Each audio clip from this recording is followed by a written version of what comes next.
what do you have for us today? Well, we're going to do another ABCs of jazz, but this is really one artist. One artist. Miles Davis? Well, ABCs, we started with Ariito. We haven't gotten that far. Brubeck. Getting closer, but nope, it is Armstrong. Oh, we're still in the A's. We're still in the A's. We haven't done out the A's yet. Wow. No. But this is all Armstrong. So, Louis, what you got? What you got? Satchmo the Great. First, you know how he got the name Satchmo? No, I don't. I was betting that you would know. No, I don't. Well, probably having a large mouth. That would be my guess. But No, I don't think that had anything to do with it. Satchmo the Great. Well, Well, mouth. just leave the comment down below Satchmo, because you the can tell us, jazz Satchmo? experts down there, a lot of them are international. A lot of the people in Japan are really knowledgeable about jazz greats. I read two. I read his autobiography and I read his biography. And I don't remember. I remember his whole story growing up in a reformatory. His mother was a prostitute. He basically hardly ever lived with his mother. There was no father. His father lived in the same town, but was a no good. Right, left. And and he started playing on riverboats and things like that. He did not. King Oliver. Yeah, and he it's like rags to riches for sure. Oh yeah. Oh, that's an early one. Boy, is that early. New Orleans, This is yeah. often the cover a picture that is used for biographies and in books and things. Here's with the hot. That's the original. His wife was in this, Lil Armstrong. That's his first wife on piano. Yeah, he went to Chicago and Oh, there played she with is her right band. there. There she is right there. Played with her Beautiful young woman there. And for a lot of people, these are his best recordings, though they do not fetch, as far as records go, As much any as amount of money at all. Right. And that's probably because they're off of 78s.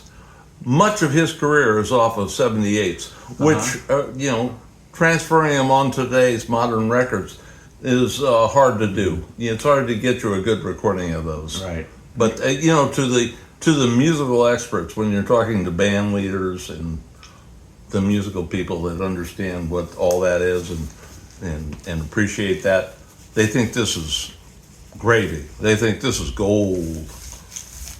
I don't know what I'm pulling up. Town Hall Concert Plus, Rockin' Chair, Pennies from Heaven, St. James Infirmary, Sugar.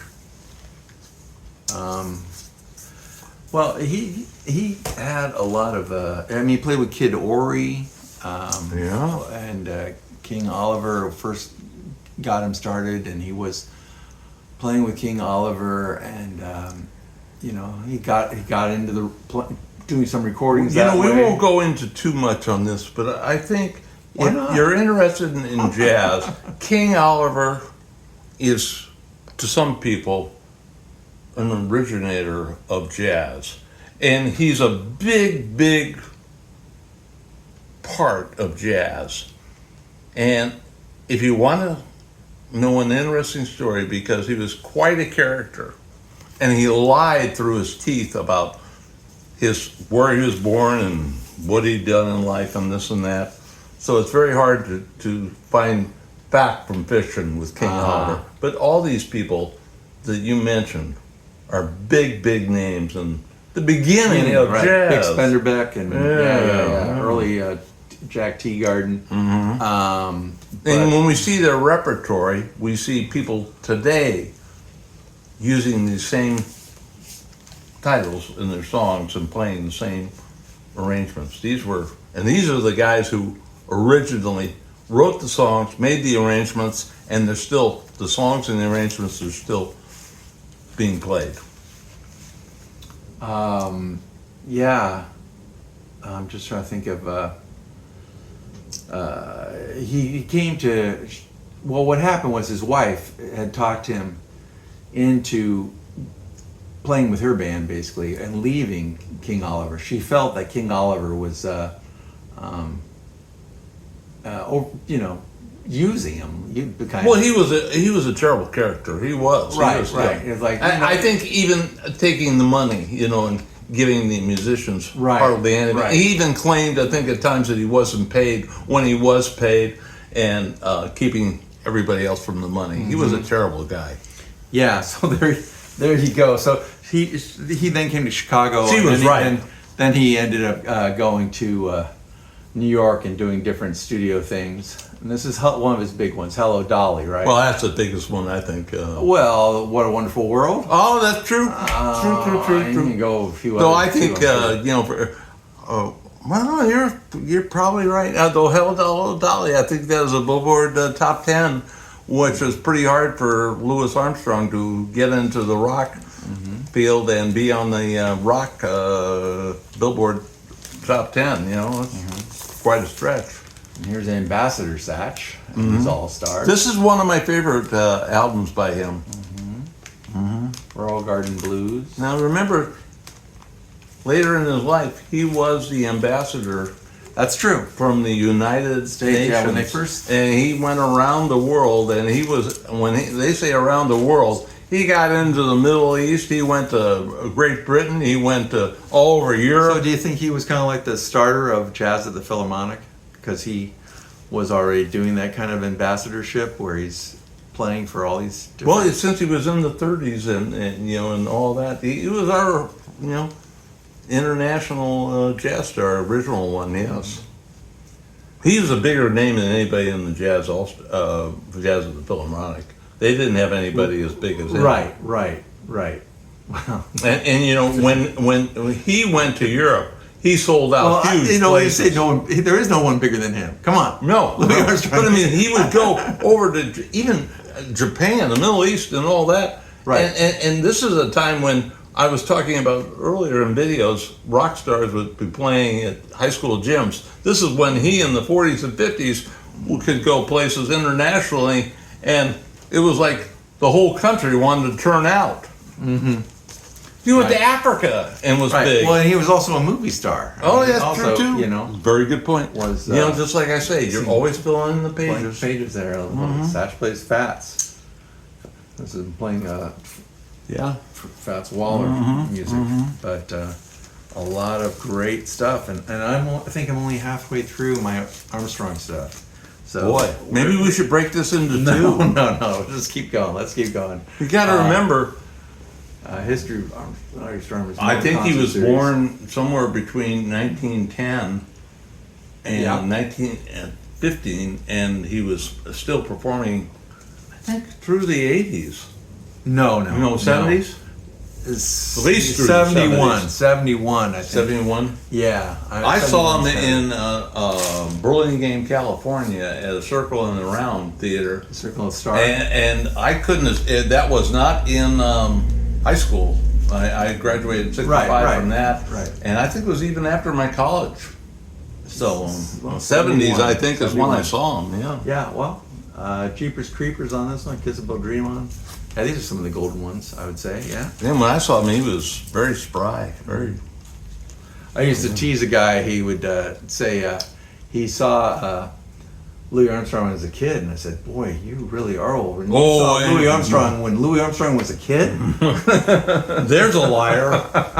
Well, he was trying to say he was a kid when he went to see Louis Armstrong back. He'd have to be. I, of course, turned it on its head. Because I told you when I saw him, Right, just right, out of college, so... Yeah, no, it's in the 60s. And I am trying to be, secretive about it, but I'm older than Moses. Yeah, and King Oliver, this one is one he did with King Oliver, and it also mentions Bessie Smith, which is another performer he performed with. So, he did get some, even on those early recordings, he played with some of the greats. I mean, Bessie Smith is definitely one of the greats. So, got some exposure early on, and, stayed with it. I mean, he was a jazz star for his whole life. VSOP, very special old phonography. So a very special old phonography is VSOP. Okay. Well, so these apparently are from the 78s put on a 33 and RPM record. That's what I'm guessing. Okay. Yeah, Shantown, which was Shantown. there Stardust. you know, there was such a wealth of Church on My Mind. anybody that was recording in the 20s, 30s, 40s, early 50s, and did so many 78 RPMs. Oh my God. And here's What a Wonderful World. With barcode and everything else on it. Oh, yeah. Here's more of a cutout, and also a dog chew up. Yeah. But Tiger Rag, Honeysuckle Rose, Basin Street Blues, Body and Soul, St. James Infirmary. And it's on a label that's definitely a reissue. Yeah, Harmony was definitely one that kind of. Here's Louis Armstrong meets Oscar Peterson. That's a very collectible record and very much sought after. And Louis and the Dukes of Dixieland. I always like the Dukes of Dixieland. I did you too. You and I both have mentioned we Yeah. like Dixieland. It's it's one of those genres of music that kind of gets pigeonholed and put to the side. But I It's always party enjoy it. music. It's party It's happy. music. It's It's fun. uplifting. Yeah, It's fun. I want to take me to Shakey's or something. Yeah. For Shakey's references, it used to be a pizza parlor, I guess, at least on the West Coast, and there was a Shakey's pizza parlor thing at the World's Fair. They had the Space Needle on the cover, and I believe they had a one of those theater organs.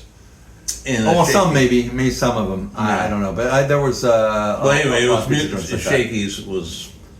And the banjo kind of thing. Maybe it had a banjo band. Yeah, you might be something right. Like that. But because it's more of a theme of a Dixieland band. And here on this one, he's got Mame. When St. Joe Martin, Pretty Little Missy, Short But Sweet. And there's a Hello Dolly, Louis Armstrong. It's the kind of one I remember. Well, this was a big selling album. Yeah. And is this? Oh no! It was Ella's. Ella had one called "Hello Dolly" as well. Sure. And I remember in hers, and I remember our father had that record, and I didn't really care for Ella for a few years because she said "Hello Larry" instead of "Hello Dolly," and I was like, huh? It didn't make any sense to this 10-year-old boy or whatever I was at the time. But I got over it. I like Ella fine now. And here's Ella and Louis again. Well, this isn't the famous one. There's a double album of I think it's doing Porky and Bess. And that album is like thought to be a treasure. I say all of them are. All the Ella and Louis records together I'll go with that. are treasured, should be treasured. I enjoy Champ, every I'm going one to give of them. that to you. I'm going to give it to you. Okay. I maybe have the other ones in Champ, you've done it again. the Ella section. You've really impressed me. Nice selection of Louis Armstrong. Very nice. Comprehensive. You picked most of the mint stuff there. Mm-hmm. You could take it to a record store and they go, we'll give you 10 cents here, 5 cents over there, forget it. Maybe Who is this down guy? there. Who is this guy anyway? What? Louis? I don't know. None of it in stereo. Yeah. Do you have that in digital? No, he wasn't alive during digital. It's not on colored sorry. vinyl. No. Anyway, not even on. that's great. 180 Save it for milligram. all of us fans because we enjoy it all, and it doesn't have to be What a Wonderful World. It can be. There's still some 80-year-old people like me out there that go, I remember Louis. Yeah. I even saw the movies. And if you didn't see them, check them out. If it's fresh for you, you might go, hey, here's something else I like. I didn't know I liked this, but hey, this is fun stuff. Fun is a good way to describe it. If you give it a chance, I can't see how you'd not. Well, and he covered so much of jazz. It's like you can go back to Dixieland, but then he did a lot of Of other course, he newer went stuff through the as well. Dixieland era, and then he went into the big band era. Right. He was still there. Yeah. And when they went into like the era of the classic jazz with the solos, he was there too. He had his handkerchief ready to go, Right, and yeah. you know, I might have Oscar have his- Hammerstein, and all these different soundtracks to different Right, Broadway right. plays and everything. Right, He right. was down. That's right. That's right. He's your guy. So that's it for Armstrong. Well, And- great. I love it. Thank you. Thank you very much for bringing us down. All right. That was fun for me. I enjoyed it. Did you? That's what it's all about, really. Is I mean, that- when it comes down to it, I mean, we might have 20 fans. Okay, great. But as long as you and I are having a good time, hey. Well, we did, and the few fans we have, they have indicated that they too have fun, and that's really what it's all about. Right, right. That's what it's about. All right. So Numbers is not important, even though I think we're starting to pick up fans, even over in Qatar and United Emirates, Saudi Arabia. They even picked up a few down there in Tukwila? that far. maybe as far Maybe as Tukwila. even you don't think it even got as far as like Milton, Washington, or Edgewood, or Auburn, Puyallup? Oregon. Maybe. Even Puyallup. Could be. All right. Have a good day and keep smiling. Talk to you next time.